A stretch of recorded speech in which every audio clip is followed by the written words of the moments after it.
오늘은 5월 21일 열왕기상 19장 11절부터 21절까지입니다.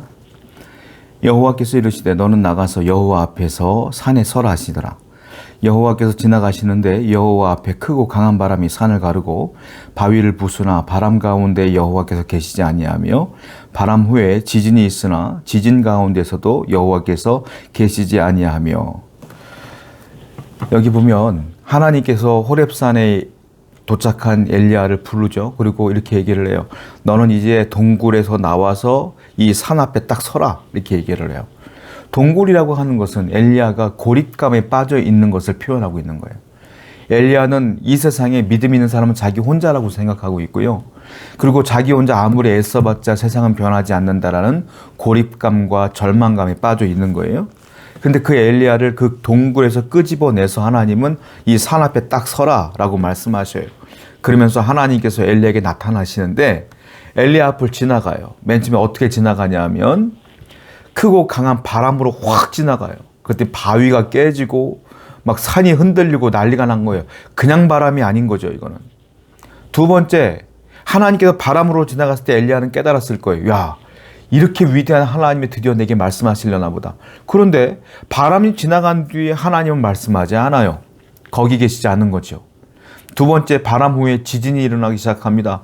땅이 막 흔들리면서 나무가 막 넘어지고 바위가 깨지고 균열이 벌어지고 동굴이 무너지고 엄청난 일들이 벌어지는 거예요. 그때 엘리야는 두려움이 엄습했습니다. 하나님이 이제 말씀하시나? 그런데 놀라운 건 지진 후에도 하나님께서 말씀하지 않아요. 지진 후에 불이 임합니다. 불이 임하는데도 하나님이 역사하지 않아요. 우리가 볼 때는 신기하고 신비한 일들이잖아요. 기적 같은 일들이잖아요. 그런데 하나님이 거기 임하지 않습니다. 엘리야는 기대했을 거예요. 하나님은 이렇게 능력 있는 하나님은 나에게 보일 것이다. 그런데 그 기대를 하나님은 저버리신 것이죠. 우리는 이거 알아야 돼요. 하나님은 엘리야의 생각대로 일하지 않아요. 하나님은 저와 여러분들의 생각대로 일하시지 않으셔요. 철저하게 하나님은 하나님의 뜻과 하나님 마음대로 일하시는 분이에요. 주권은 하나님께 있어요. 내가 기도하면서 이런 상상을 해보죠. 하나님, 이런 문제가 있는데요. 이런 고민이 있는데요. 제가 생각해보니까 이렇게 되면 좋을 것 같습니다. 아니면 이렇게 아니면 이렇게 그거 외에는 방법이 생각나지 않는데 하나님은 어떻게 일하실까? 라고 하면서 기도할 때가 많아요. 그런데 놀라운 건 하나님은 여러분들이 생각하신 대로 일하지 않아요. 내가 생각한 대로 일하면 하나님이 아니죠. 내 생각에 갇혀있는 분이 어떻게 하나님이 있으겠어요? 내 생각을 뛰어넘는 분이 하나님이시지. 그러므로 방법이 없습니까? 어려운 가운데 해결 방법이 없나요? 내게만 없는 것이지 하나님께는 방법이 있습니다. 그러므로 하나님을 의지하며 나가시고 하나님이 말씀하실 때까지 기다리시는 여러분 되기를 축원드립니다. 12절부터 볼게요. 또 지진 후에 불이 있으나 불 가운데에서도 여호와께서 계시지 아니하시더니 불 후에 세미한 소리가 있는지라 엘리야가 듣고 겉옷을 얼굴을 가리고 나가 굴 어귀의 섬에 소리가 그에게 임하여 이르시되 엘리야야 네가 어찌하여 여기 있느냐. 근데 불까지 임했는데 하나님이 임하지 않아요. 그런데 갑자기 고요한데 조용한 세미한 소리가 들려요. 세미한 소리가 들리니까 엘리야는 그제서야 하나님이 임했구나라는 걸 깨닫고 동굴 앞에 딱 서서 듣기를 원합니다. 그때 하나님께서 엘리야에게 말합니다. 엘리야야 네가 어찌하여 여기 서 있느냐 라고 세미하게 음성으로 말씀하시는 걸 보게 돼요. 여러분, 하나님의 역사하시는 방법입니다. 하나님은 불로 임하지 않아요. 지진으로 일하지 않아요. 바람으로 일하지 않아요. 누구나가 다 보게 일하지 않아요. 아무도 모르게 세미한 소리로 임해요. 소리가 뭘까요? 소리는 말씀이에요. 하나님은 어떻게 일하느냐? 세미한 말씀으로 일한다. 하나님의 천지를 창조할 때 어떻게 역사했습니까? 말씀으로 만들었어요. 예수님을 뭐라고 말하죠? 말씀이 육신이 되었다라고 말해요. 우리의 구원도 결국은 말씀으로 이루어진 거예요. 여러분에게 한 모든 약속들은 말씀으로 하신 거예요. 그리고 하나님은 그 말씀을 이루셔요. 결국은 성경의 모든 말씀도 하나님이 이루셔요. 결국은 우리 인생 가운데 되어지는 모든 것들은 하나님의 세미한 소리로 이루어지는 것이다 라는 겁니다. 하나님은 여러분 앞에 불처럼 지진이 벌어지거나 바람이 불거나 하지 않으셔도 이미 여러분에게 말씀으로 일하고 계심을 믿으시기 바랍니다.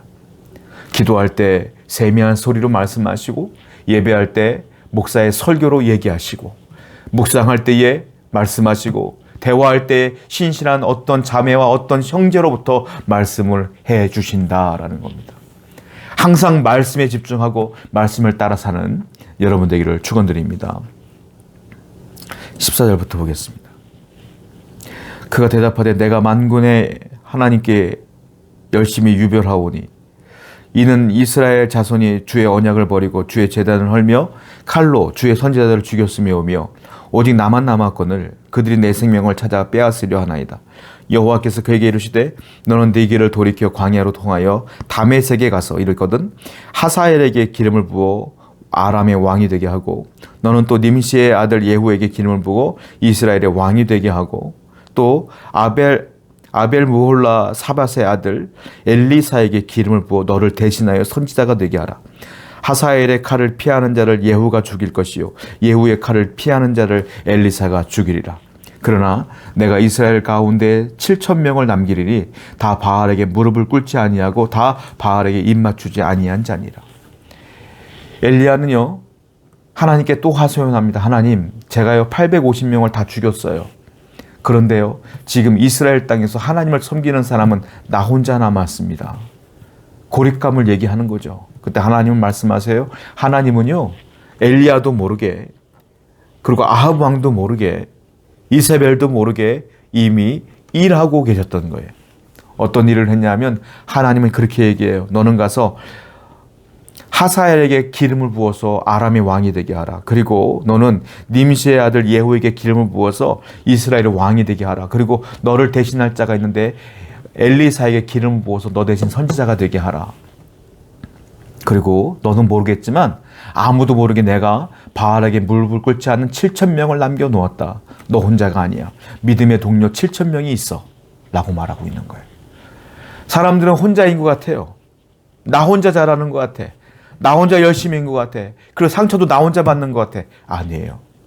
말은 안 하지만 남 모르게 하나님을 섬기는 자들이 있을 것이고 여러분들이 돕는 자들이 있을 것이고 하나님이 없다면 아무도 모르게 여러분들도 모르게 이미 일하고 있는 거예요. 하나님은 우리가 알고 있는 동안 하사엘을 준비했고 예후를 준비했고 엘리사를 준비하면서 엘리야와 동행할 사람들, 이 모든 것들을 처리할 사람들을 만들고 계시는 거예요. 결국은 아람 왕 하사엘에게 전쟁을 벌이면서 그리고 또 그 하사엘에게서 살아남은 자는 예후가 죽이고 예후에서 살아남은 사람들은 엘리사가 죽인다는 하나님 말씀이 있는 겁니다. 기억하세요. 하나님은 어떻게 일하신다? 세미한 소리로 일한다. 아무도 못 들어요. 아무도 몰라요.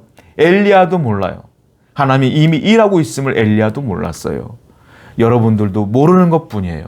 하나님은 이미 일하고 계십니다.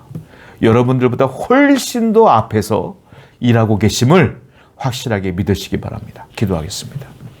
하나님이 이미 앞에서 일하고 계심을 확실히 믿을 수 있도록 인도해 주시며 하나님의 뜻대로 살아갈 수 있도록 인도하여 주옵소서. 예수님의 이름으로 기도드렸습니다. 아멘.